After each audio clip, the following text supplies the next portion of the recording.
എല്ലാ പ്രേക്ഷകർക്കും MS ഫീൽഡിന്റെ ഏറ്റവും പുതിയ വീഡിയോയിലേക്ക് സ്വാഗതം.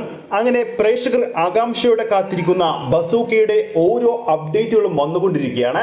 നിലവിൽ ബസൂക്കയുടെ ഭാഗത്തുനിന്നും ഇന്ന് പുറത്തു വന്ന ഏറ്റവും പ്രധാനപ്പെട്ട അപ്ഡേറ്റ് ചിത്രത്തിന്റെ സെൻസറിംഗ് വർക്കുകൾ ഇന്ന് പൂർത്തിയായിരിക്കുകയാണ്. ആ ഒരു റിപ്പോർട്ടുകൾ പ്രകാരം മമ്മൂക്കയുടെ ബസൂക്ക എന്ന ഗെയിം ത്രില്ലർ ചിത്രത്തിന് U/A സർട്ടിഫിക്കറ്റ് ആണ് ലഭിച്ചിരിക്കുന്നത്. 13 വയസ്സ് പ്രായം തൊട്ടുള്ളവർക്ക് ഈ ഒരു ചിത്രം ആസ്വദിക്കാൻ സാധിക്കും. ബസൂക്കയുടെ കൂടുതൽ അപ്ഡേറ്റിലേക്ക് പോകുന്നതിന് മുമ്പ് നമ്മുടെ ചാനൽ ഇതുവരെ സബ്സ്ക്രൈബ് ചെയ്തിട്ടില്ലെങ്കിൽ ചാനൽ ഒന്ന് സബ്സ്ക്രൈബ് ചെയ്ത് സപ്പോർട്ട് ചെയ്യുക.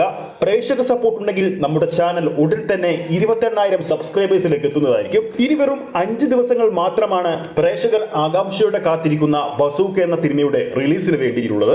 റിലീസിംഗ് അടുക്കും തോറും ഓരോ മണിക്കൂറിലും ബുക്ക് മൈ ഷോയിൽ തീ പോലെയാണ് ചിത്രത്തിന്റെ ഇൻട്രസ്റ്റ് കയറിക്കൊണ്ടിരിക്കുന്നത്.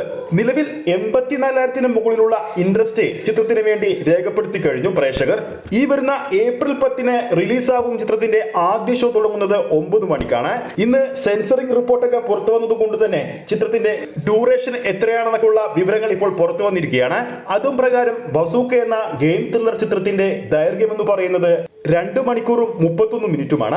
നിലവിൽ സരിഗമയുടെ യൂട്യൂബ് ചാനലിലൂടെ ഇന്നലെ പുറത്തു വന്ന ബസൂക്കയുടെ ആദ്യ ഗാനമായ ബസൂക്ക ലോഡിംഗ് യൂട്യൂബിൽ തരംഗം തീർത്ത് ട്രെൻഡിംഗ് ലിസ്റ്റിൽ ഒന്നാമതായി മുന്നേറുകയാണ്. പാട്ടിറങ്ങി 24 മണിക്കൂറുകൾ പിന്നിടുമ്പോൾ 8 ലക്ഷത്തിന് മുകളിലുള്ള കാഴ്ചക്കാരെയാണ് ആ ഒരു ഗാനം സ്വന്തമാക്കിയിരിക്കുന്നത്. ഈ വരുന്ന ഏപ്രിൽ 6-നോ 7-നോ ചിത്രത്തിന്റെ ഒഫീഷ്യൽ കേരള ബുക്കിംഗ് ആരംഭിക്കുമെന്നാണ്, അഡ്വാൻസ് ബുക്കിംഗ് ആരംഭിക്കുമെന്നാണ് റിപ്പോർട്ടുകൾ പുറത്തു വരുന്നത്.